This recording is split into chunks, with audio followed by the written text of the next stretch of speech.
सारे ही मकबूल leader raw के agent निकल आए। उस टाइम जिहाद करने के लिए डॉलर आ रहे थे, उस तरह बाद में जिहाद के खिलाफ लड़ने के लिए डॉलर आ रहे थे। डीएचए जो है वो अमृतसर तक पहुंचने वाला है, कुछ समझ नहीं, वहां पे कुछ नहीं रुक रहा। आपके हमारे लीडर बादशाह खान पे लगाया, उन्होंने शेख मुजीब पे लगाया, उन्होंने मादरे मिल्लत फातिमा जिन्ना पे लगाया, उन्होंने भुट्टो साहब पे लगाया, उन्होंने वली खान पे लगाया, करते करते अल्ताफ हुसैन पे लगाया, नवाज शरीफ पे लगाया, बेनजीर पे लगाया, आजकल खान साहब पे भी लगा रहे हैं। अब ऐसा महसूस होता है कि पाकिस्तान की सबसे मकबूल पार्टी शायद रॉ पार्टी, सारे ही मकबूल लीडर रॉ के एजेंट निकल आए। इन अदर वर्ड्स, ये इल्जाम खत्म हो गया। ये सिर्फ इल्जाम खत्म नहीं हुआ, the entire ideology of patriotism जो कि बनाई गई थी एक मसनूई अंदाज में, that has come crashing, that is now dead. रियासती पेट्रियटिज्म, स्टेट पेट्रियटिज्म का बयानिया खत्म हो गया और उसकी बड़ी वजूहत है कि लोगों ने सवाल करना शुरू कर दिए हैं कि अगर इतनी आपको मोहब्बत है पाकिस्तान से, मुल्क चूरन बेचा गया बहुत अच्छा आइडियोलॉजी के अंदर ही कि हमारे जो नजरिया है वो मजहब की बुनियाद पे है। बहुत अच्छी बात है, अगर हमें जो मजहब सिखाता है, दीन सिखाता है कि लोगों का भला करना है, लोगों से ईमानदारी के साथ जिंदगी गुजारनी है और बाकी भी वैसे तो हिस्सा रहती हैं, लेकिन ये तो बहुत अच्छी बात है। लेकिन फिर सवाल ये आता है कि कभी आप उस मजहब का इस्तेमाल करके एक जंग कर देते हो जिसमें आप जो हमसाए ममालिक हैं उन्हें तबाह करने की कोशिश करते हो जिहाद के नाम पे। उसी के बाद 10-15 साल बाद आप उसी जिहाद के खिलाफ पाकिस्तान फर्स्ट कह के जंग शुरू कर देते हो। दोनों टाइम पे क्या चीज कांस्टेंट है? उस टाइम जिहाद करने के लिए डॉलर आ रहे थे, उस तरह बाद में जिहाद के खिलाफ लड़ने के लिए डॉलर आ रहे थे। यानी आपने डॉलर्स के लिए मजहब को भी इस्तेमाल किया, हुब्बुल वतनी को भी इस्तेमाल किया, और असल बीच में मसला ये था कि आप अपने बिजनेसेस करना चाहते थे, कारोबार करना चाहते थे। जब ये पर्दा उठ जाए, जब पुरानी दुनिया की जो नजरियाती पूरा ढांचा है वो गिर जाए तो उसका क्या नुकसान होता है? उसके बाद हुक्मरान तबकात, अशराफिया इदारे, they know longer play by the rules of the game. ये पहला मेरा पॉइंट, मैं 3 पॉइंट्स में इस बात को करूंगा। पहला पॉइंट ये है कि एक ऐसा एरा शुरू होता है जो पाकिस्तान में हो चुका है, जहां पे आपको कन्विंस करने की कोशिश कोई नहीं करता, ना करेगा। The only language will be the language of pure violence, pure state terror, violence, ये प्राइमरी कम्युनिकेशन बन जाएगी। मैं भी मोहसिन उनसे मिलके आ रहा हूँ, मोहसिन दावड़ से, तो उन्होंने वीडियो दिखाई है जो इलेक्शन के 2-3 दिन बाद किया जिसमें फायरिंग हुई, उनको भी फायर लगे, उनके 4 साथी शहीद भी हुए। अब पंजाब में भी धांधली हुई है लेकिन इस किस्म की नहीं हुई।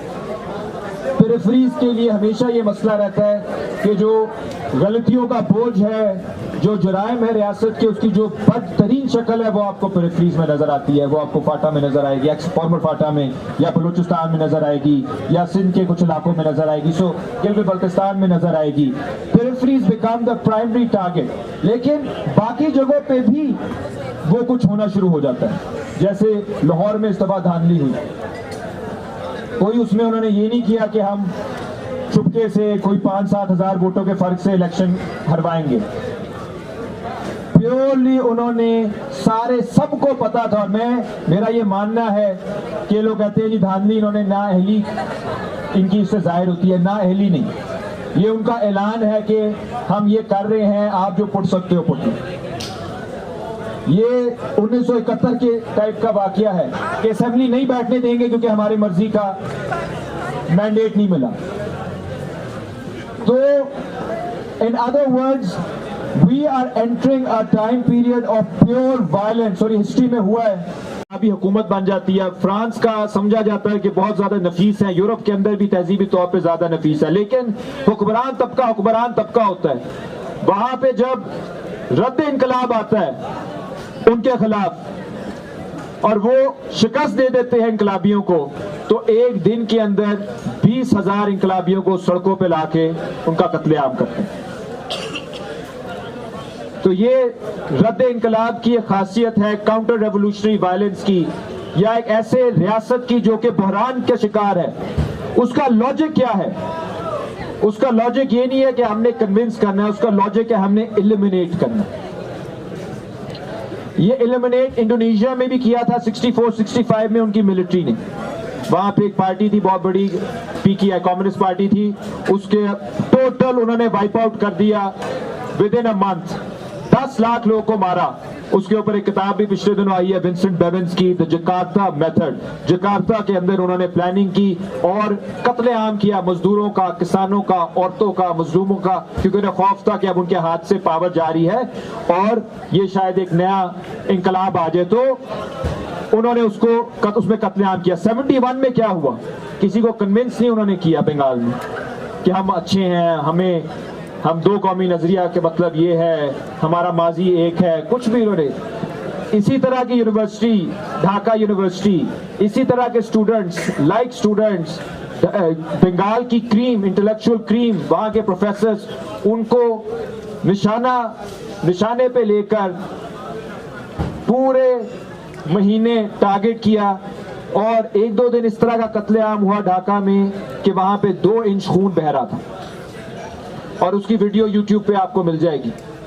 ये हमारे स्टूडेंट्स के साथ, ज़ाहिर उस वक्त तो पाकिस्तानी थे, पाकिस्तानी ना भी होते तो किसी भी स्टूडेंट के साथ, किसी भी इंसान के साथ ऐसा हो तो हम कैसे उस पर चुप रह सकते हैं। और उस बात को बाद में दबा दिया गया। ये इस तरफ आज फिर जा रही है। जिस तरह की फायरिंग वहां पे हुई है, जो कुछ ये बलोचिस्तान में हो रहा है, जो कुछ ये प्लान करने की कोशिश कर रहे हैं, कभी सहाफियों को पकड़ते हैं, कभी किसी और को पकड़ते हैं, कभी ट्रेड यूनियन वालों को पकड़ रहे हैं, कभी स्टूडेंट्स को पकड़ रहे हैं, कभी पॉलिटिकल वर्कर्स को पकड़ रहे हैं। हत्ता कि आज तक दुनिया में कहीं ऐसा नहीं हुआ होगा कि जज बेचारे उनकी ये हालत हो जाए कि वो कह रहे हो कि हमें इंसाफ दिलाएं, जिनका काम है इंसाफ दिलवाना। यहां तक बात आ गई। इसका मतलब है कि सारे पर्दे जो हैं वो गिर चुके हैं। So number 1, we have entered an era of pure unmediated violence and terror.